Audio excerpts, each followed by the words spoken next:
ನಮಸ್ಕಾರ ನನ್ನೆಲ್ಲ ವೀಕ್ಷಕ ಮಿತ್ರರಿಗೆ. ನಾನಿವತ್ತಿರೋದು ಮೈಸೂರು ಶ್ರೀರಾಮಪುರ 2ನೇ ಹಂತ ಮತ್ತು ಅಶೋಕಾಪುರಂ ರೈಲ್ವೆ ಸ್ಟೇಷನ್ ಮಧ್ಯಭಾಗದಲ್ಲಿರುವಂತಹ ಸೌತ್ ಈಸ್ಟ್ ಕಾರ್ನರ್ ಪ್ರಾಪರ್ಟಿಯ ಮುಂಭಾಗದಲ್ಲಿ ನಾನು ನಿಂತೀನಿ.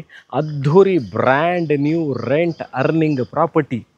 2,000 square feet 40 × 50 2,000 square feet land ಏರಿಯಾದಲ್ಲಿ ಸರಿಸುಮಾರು 54 ಚದರ ಅಂದರೆ 5,400 ಸ್ಕ್ವೇರ್ ಫೀಟ್ ಟೋಟಲ್ ಬಿಲ್ಟಪ್ ಏರಿಯಾಲಿ ಕಟ್ಟಿರುವಂತಹ ಗ್ರೌಂಡ್ ಫ್ಲೋರಲ್ಲಿ ಫುಲ್ಲು ಪಾರ್ಕಿಂಗು, ಫಸ್ಟ್ ಫ್ಲೋರಲ್ಲಿ 2 ಬೆಡ್ರೂಮ್ 2 ಮನೆ, ಸೆಕೆಂಡ್ ಫ್ಲೋರಲ್ಲಿ 2 ಬೆಡ್ರೂಮ್ದು 2 ಮನೆ, ಟೋಟಲ್ 4 ಮನೆ. This is a brand new rent earning property. ಒಂದು ಪೋರ್ಷನ್ನಲ್ಲಿ ತಾವಿದ್ಕೊಂಡು ಇನ್ನೂ 3 ಪೋರ್ಷನ್ನ ರೆಂಟಿಗೆ ಕೊಡ್ಬೋದು. ಎಲ್ಲಿದೆ to be very precise about the location, Mysuru ಮಧ್ಯಭಾಗದಿಂದ ಅಂದರೆ railway station, bus stand, Devaraj Urs road ರಸ್ತೆ, ಸಯ್ಯಾಜಿರಾವ್ ರೋಡು, ಮನ್ನಾಸ್ ಮಾರ್ಕೆಟು, ಇದರಿಂದ ಈ ಲೊಕೇಶನ್ಗೆ ಸರಿಸುಮಾರು 5 ಕಿಲೋಮೀಟ್ರ್ ಆಗುತ್ತೆ. ಮೈಸೂರು ಹೆಸರಾಂತ ಹಾಸ್ಪಿಟಲ್ ಆದಂಥ ಅಪೋಲೋ ಹಾಸ್ಪಿಟಲ್ ಸರ್ 3 ಕಿಲೋಮೀಟ್ರ್ ಆಗುತ್ತೆ. ವಿವೇಕಾನಂದ ನಗರ ಸರ್ಕಲ್ಗೆ 2.5 ಕಿಲೋಮೀಟ್ರ್ ಆಗುತ್ತೆ. ಸೊ ನಾನು ಈಗಾಗಲೇ ಹೇಳಿದಂತೆ ಮೈಸೂರು ಅರ್ಬನ್ ಡೆವಲಪ್ಮೆಂಟ್ ಅಥಾರಿಟಿ ಮೂಡಾದಿಂದ ಮಾನ್ಯತೆ ಪಡೆದಿರುವಂತಹ ರೆಸಿಡೆನ್ಷಿಯಲ್ ಲೇಔಟ್ ಇದು. ಕುಡಿಯೋ ನೀರಿನ ವ್ಯವಸ್ಥೆ ವಿಚಾರಕ್ಕೆ ಬಂದಾಗ ಇಲ್ಲಿಗೆ ಕಬಿನಿ ವಾಟರ್ ಸಪ್ಲೈ ಈಗಾಗಲೇ ಇದೆ, ಅಂದರೆ ಕಾರ್ಪೊರೇಷನಿಂದ ವಾಟರ್ ಸಪ್ಲೈ ಆಗುವಂಥ ವ್ಯವಸ್ಥೆ ಇದೆ. ಸರಿಸುಮಾರು 15,000 ಲೀಟರ್ ಸಂಪ್ ಇಟ್ಟಿದ್ದಾರೆ. ಓವರ್ ಹೆಡ್ ಟ್ಯಾಂಕ್ ಇದೆ, 4 ಓವರ್ ಹೆಡ್ ಟ್ಯಾಂಕ್ ಇದೆ. ಎಲ್ಲ ಮನೆಗೂ ಸೋಲಾರ್ನ ಈಗಾಗಲೇ ಪ್ರೊವೈಡ್ ಮಾಡಿದ್ದಾರೆ. It is an almost furnished ಮನೆ ಅಂತಲೇ ಹೇಳಬೇಕು. ಎಲ್ಲ ಮನೆಗಳು ಫರ್ನಿಶ್ಡ್ ಅಂದರೆ ವಾರ್ಡ್ರೋಬ್ಗಳು, modular kitchen, T V cabinet, solar, sump ಮತ್ತು ಎಲ್ಲ ಸ್ಟ್ಯಾಂಡರ್ಡ್ ಬಾತ್ರೂಮು ಒಂದು ಸ್ಟ್ಯಾಂಡರ್ಡ್ ಎಲೆಕ್ಟ್ರಿಕಲ್ ಫಿಟ್ಟಿಂಗ್ಸ್ ಇವೆಲ್ಲವೂ ಆಗಿರುವಂಥದ್ದು.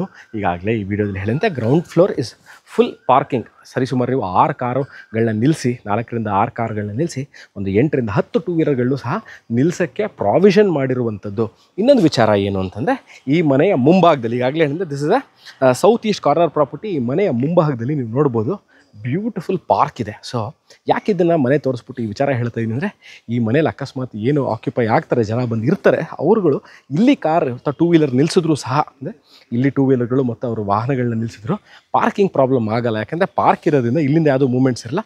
ಆನ್ ಗೋಯಿಂಗ್ ಟ್ರಾಫಿಕ್ಕಿಗೆ ಯಾವುದೇ ಥರ ಡಿಸ್ಟರ್ಬೆನ್ಸ್ ಆಗಲ್ಲ. ಯಾವಾಗಲೂ ಮನೆ ಒಳಗೆ ಪಾರ್ಕಿಂಗ್ ಮಾಡಬೇಕು ಅಂತ ಇಲ್ಲ, ಮುಂದೆನೂ ಪಾರ್ಕಿಂಗ್ ಮಾಡಿದ್ರೆ ಯಾವುದೇ ಥರ ತೊಂದರೆ ಇರಲ್ಲ. ನೋಡಿ, ಇಲ್ಲೊಂದು ಕಾರ್ ನಿಂತಿದೆ, ಅಲ್ಲಿಂದ ಇಲ್ಲಿ ತನಕ ಸಹ ನೀವು ಈ ಪಾರ್ಕ್ ಎಂಡ್ ಆಗೋ ತನಕ ನೀವು ಇಲ್ಲಿಂದ 3-4 ಕಾರ್ಗಳನ್ನ ನೀವು ಆರಾಮಾಗಿ ಇಲ್ಲೇ without disturbing the ongoing ಟ್ರಾಫಿಕ್ನ ನಿಲ್ಲಿಸಬಹುದು. ಈ ಮನೆಗೆ ಮೂಡಾದಿಂದ, ಈ ಲೇಔಟ್ ಮೂಡಾದಿಂದ ಅಪ್ರೂವಲ್ ಆಗಿರೋದನ್ನ ಈ ಮನೆಗೆ ಮೂಡಾ ಖಾತಾ, ಮೂಡಾ ಕಂದಾಯ ಮತ್ತು ಮೂಡಾ ಪ್ಲ್ಯಾನ್ ಅಪ್ರೂವಲ್ ಇರುವಂತಹ ಮನೆ ಇದು. ಈಗಾಗಲೇ ಈ ಮನೆ ಬಗ್ಗೆ ನಾನು ಸಾಕಷ್ಟು ಮಾಹಿತಿ ಕೊಟ್ಟಿದ್ದೀನಿ. ಇದರ ಸಂಕ್ಷಿಪ್ತವಾಗಿರುವಂತಹ ವಿಡಿಯೋ, ಇದೆಲ್ಲ ಪಿಲ್ಲರ್ ಕನ್ಸ್ಟ್ರಕ್ಷನು ಕೆಂಪಿಟ್ಟಿಗೆ ಹಾಕಿ ಕಟ್ಟಿರುವಂಥದ್ದು. ಇದನ್ನು ಮಿಸ್ ಮಾಡಿದೆ, ಹೇಳಲೇಬೇಕಾಗಿರುವಂಥ ವಿಚಾರ. ಬಹಳ ಕ್ವಾಲಿಟಿ ಮತ್ತು ಕ್ವಾಂಟಿಟಿ ಮತ್ತು ಮೆಟೀರಿಯಲ್ ಯೂಸ್ ಎಲ್ಲವೂ ಫಸ್ಟ್ ಕ್ವಾಲಿಟಿ ಮೆಟೀರಿಯಲ್ ಯೂಸ್ ಮಾಡಿ ಕಟ್ಟಿರೋಂಥ ಮನೆ. ಸಂಕ್ಷಿಪ್ತವಾಗಿರುವಂತಹ ವಿಡಿಯೋ ನೀನು ಆಗಲೇ ಮಾಡಿ ನಾನು ಯೂಟ್ಯೂಬಲ್ಲಿ ಹಾಕಿ ಅದರ ಲಿಂಕ್ ಸಹ ಇದರಲ್ಲಿ ಕೊಟ್ಟಿರ್ತೀನಿ. ಇದ್ರ ಬಗ್ಗೆ ಇನ್ನಷ್ಟು ಮಾಹಿತಿ ಬೇಕಿದೆ, ಈ ಲೊಕೇಶನ್ ನೋಡಬೇಕು, ಗೌರ್ಮೆಂಟಲ್ಲಿ ಏನು ಬರುತ್ತೆ, ಸೆಲ್ಲಿಂಗ್ ರೇಟ್ ಏನು, ಬ್ಯಾಂಕ್ ಲೋನ್ ಎಷ್ಟಾಗುತ್ತೆ, ಇವೆಲ್ಲರ ಮಾಹಿತಿ ಬೇಕಾದಲ್ಲಿ ಕೆಳಕಂಡ ದೂರವಾಣಿ ಸಂಖ್ಯೆನ ಸಂಪರ್ಕಿಸಿ ಅಥವಾ ವಾಟ್ಸಪ್ನಲ್ಲಿ ಇದೇ ನಂಬರ್ಲಿರ್ತೀನಿ. ಮೈಸೂರಿನಿಂದ ನಾನು ಸುಪ್ರೀತ್ ಇನ್ನೊಂದು ಜಾಗ, ಇನ್ನೊಂದು ಮನೆ, ಇನ್ನೊಂದು ಸೈಟ್ ತೊಗೊಂಡು ನಾನು ನಿಮ್ಮ ಮುಂದೆ ಹಾಜರಾಗ್ತೀನಿ ಸ್ನೇಹಿತರೆ. ಮೈಸೂರಲ್ಲಿ ಮನೆ ಕೊಳ್ಳಬೇಕು, ಸೈಟ್ನ ಮಾರಬೇಕು, ಇನ್ನು ಹೊಸ ಮನೆ ತೊಗೋಬೇಕು ಅಂದಲ್ಲಿ ಖಂಡಿತವಾಗ್ಲೂ ನೀವು ನನ್ನನ್ನು ಸಂಪರ್ಕಿಸ್ಬೋದು. ಸಿಗೋಣ ಇದೇ ಥರ ಇಂಟ್ರೆಸ್ಟಿಂಗ್ ವೀಡಿಯೋಗಳನ್ನ ತೊಗೊಂಡು ನಾನು ಮೈಸೂರಿನ ಸುಪ್ರೀತ್ ನಿಮ್ಮ ಮುಂದೆ ಹಾಜರಾಗ್ತೀನಿ. ತನಕ ಬಾಯ್.